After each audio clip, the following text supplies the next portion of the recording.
आइए सबसे पहले राम कथा का जो श्री रामचरितमानस में जो वर्णन किया गया है उसका प्रथम संवाद जो है वो प्रयागराज में ही हुआ है। ये श्री भरद्वाज मुनि और याज्ञवल्क्य दोनों के संवाद से ही श्री रामचरितमानस की कथा प्रारंभ होती है। बालकांड के 43वें दोहे से उससे पहले समष्टि वंदना हुई, व्यष्टि वंदना हुई, संत वंदना हुई, भगवान के परिकरों की सबकी वंदना हुई, भगवान श्री सीताराम जी की वंदना के बाद अब तुलसीदास जी ने जो श्री रामचरितमानस का प्रारंभ किया है वो श्री भरद्वाज याज्ञवल्क्य संवाद से शुरू किया। अब मैं शुरू कर रहा हूं। अब रघुपति पद पंकरहु हिय धरि पाई प्रसाद, कहो जुगल मुनिवर कर, मिलन सुभग संवाद। अब मैं श्री रघुनाथ जी के जो यशोगायन जो है उसको प्रारंभ करता हूं और इसके सबसे पहले श्री रघुनाथ जी के, भगवान के श्री रामचंद्र जी के चरण कमलों को अपने हृदय में धरकर जैसे ही हृदय में धरा उनकी प्रसन्नता, उनका आशीर्वाद मेरे को मिला। मैं दोनों श्रेष्ठ मुनि वर्य मतलब जो श्रेष्ठ हैं, कहो जुगल मतलब दोनों, मुनि वर्य कर मिलन सुबह संवाद, उनका जो सुंदर संवाद वो कहता हूं। अब याज्ञवल्क्य जो कथा सुहाई, भरद्वाज मुनिवर ही सुनाई, वही संवाद वो शुरू कर रहे हैं। तो पहले उन्होंने भगवान शंकर जी का, पार्वती जी का, दोनों का उन्होंने उनको प्रणाम किया है और शिव कृपा से जो श्री राम पद पंकज की जो भक्ति प्राप्त हुई है, पाई शिवा शिव पाई पसाऊ, सुमरी शिवा शिव पाई पसाऊ, अब वो रघुपति प्रसाद जो मिला है तो उससे वो अपनी कथा प्रारंभ करते हैं। और ये पाई प्रसाद का भाव है कि ये जो कथा है इसमें दैवी शक्ति है, ये प्रसाद काव्य है, प्रासादिक है, भगवान की कृपा से ओतप्रोत ये रामचरितमानस की कथा है। तो अब ये रामचरितमानस में 4 प्रकार की कथा चलती है, 4 प्रकार के घाट हैं। एक याज्ञवल्क्य भारद्वाज जी का, शिव पार्वती जी का, कागभुषुंडी गरुड़ जी का और तुलसीदास जी का, जो हम सब लोगों को बैठकर जो कहते हैं, ये 4 घाट हैं। तो ये कर्म घाट जो है, यहां से कथा प्रारंभ हो रही है। तो उस जो सनातन वेद मर्यादा है उसका तुलसीदास जी ने पालन किया है। भरद्वाज जिमि प्रश्न किए, याज्ञवल्क्य मुनि पाय, प्रथम मुख्य संवाद सोई कहिहूं वे तू जाय। तो ये उन्होंने बोला है। अब भरद्वाज मुनि जी कहाँ रहते हैं, जैसे मैंने अभी निवेदन किया कि भरद्वाज जी मुनि जी का जो निवास स्थान है वो प्रयागराज है, जहाँ आजकल पूर्ण कुंभ चल रहा है। तो आइए दिव्य प्रयागराज में चलें, उस समय का जब भरद्वाज जी, वो हमेशा ही ये कथा चलती रहती है। जब तुलसीदास जी गए तो उन्होंने याज्ञवल्क्य भरद्वाज जी के दर्शन भी किए थे। तो आइए वो प्रसंग लेते हैं, इसको शुरू करते हैं रामचरितमानस से।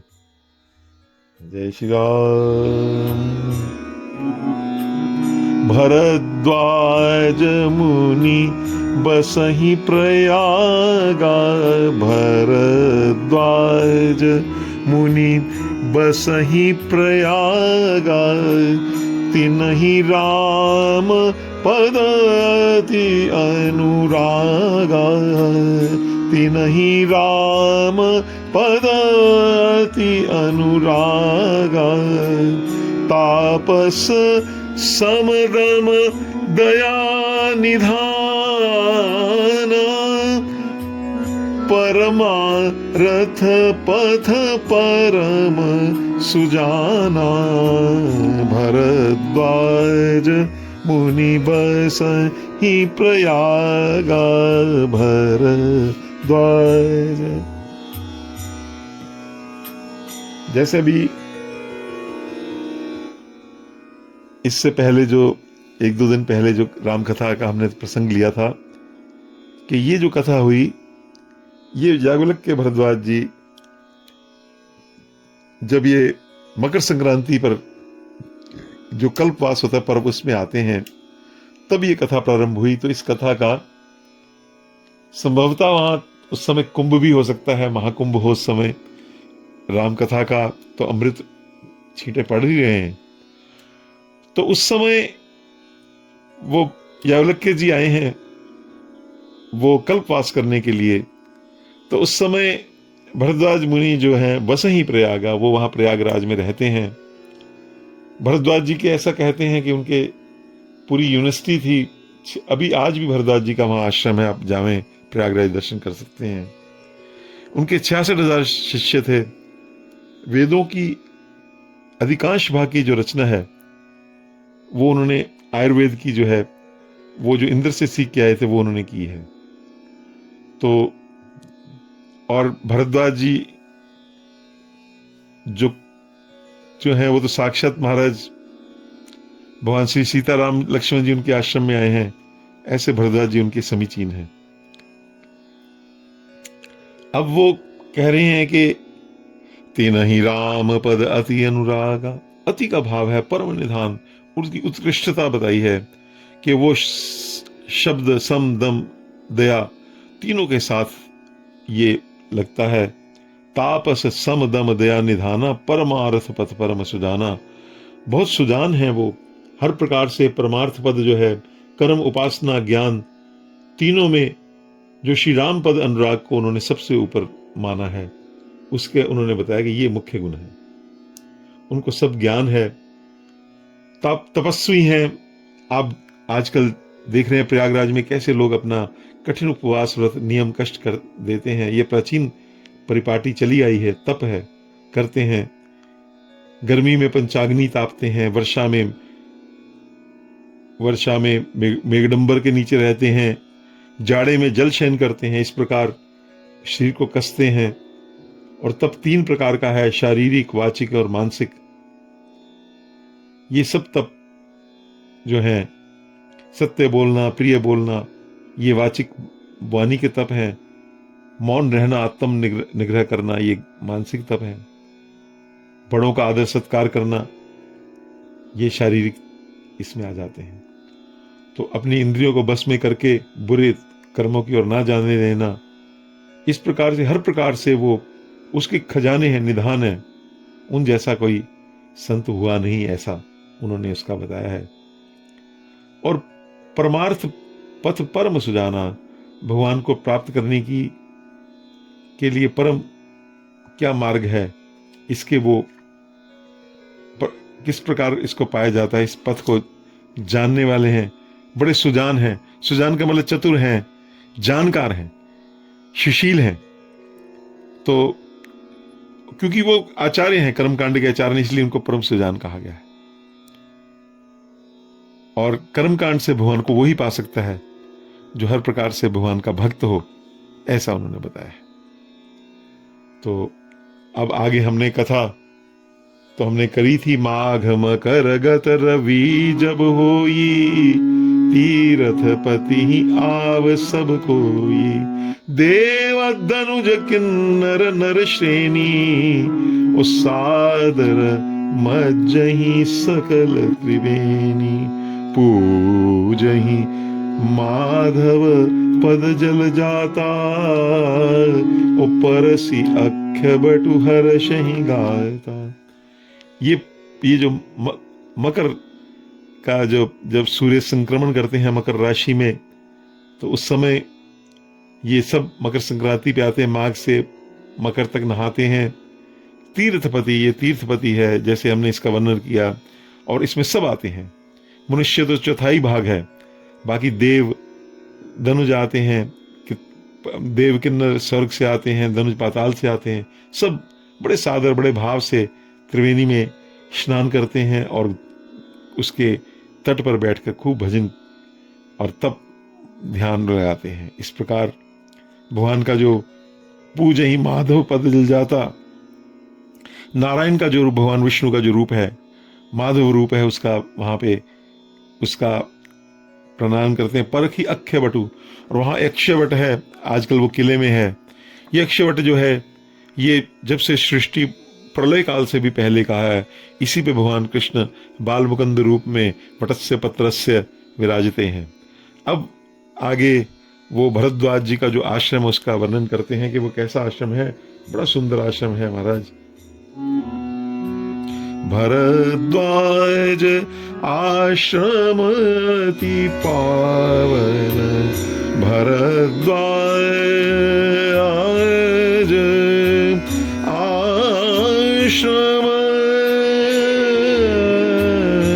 अति पावन,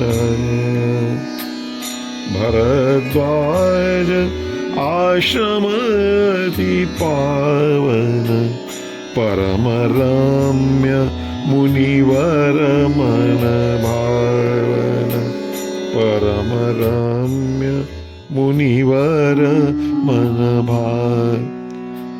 तहाँ होई मुनि ऋषय समाजा, जाहिते मज्जन तीरथ राजा, मज्जहि प्रात समेत उछाहा, कहि परस्पर हरि गुण गाहा। अब महाराज पूरे उस वहां पर जो पूरी दिनचर्या क्या रहती है संतों की, एक तो भरद्वाज जी का जो आश्रम है वो परम रमणीय है, क्योंकि वहां हर समय भगवान का नाम लिया जाता है, अति पावन है। वैसे तो सारी प्रयागराज की पूरी भूमि अति पावन है, लेकिन भरद्वाज जी का आश्रम अति पावन इसलिए है कि वहां पर हर समय मुनियों का, ऋषियों का जमघट रहता है, और इसलिए मुनियों को बहुत भाता है। आश्रम परम पुनीत सुहावा। और भगवान सूच सुंदर आश्रम ने रखी, हर्षे राजीव नयन। भगवान राम भी बहुत प्रसन्न हो, ये आश्रम देखकर प्रसन्न हुए हैं। भरद्वाज जी श्री वाल्मीकि जी के शिष्य हैं, तो इस आश्रम की अनुवर्चनीय ये आश्रम है। तो यहाँ ऋषि समाजा के प्रयागराज में आते तो सभी कोई हैं, पर समाज नहीं होता। समाज केवल जो बनता है वो ऋषियों मुनियों का बनता है। तो अब यहाँ पे ये क्रम ये रहता है कि सवेरे उठकर सब बड़े उत्साह से, खूब जोश से, आप भी देखते हैं आजकल कैसा जोश है, उसमें वो सवेरे उठकर अरुणोदय के समय, सूर्य से पहले सब स्नान करते हैं प्रातः उठकर, और फिर बैठकर आपस में हरि गुण की चर्चा होती है।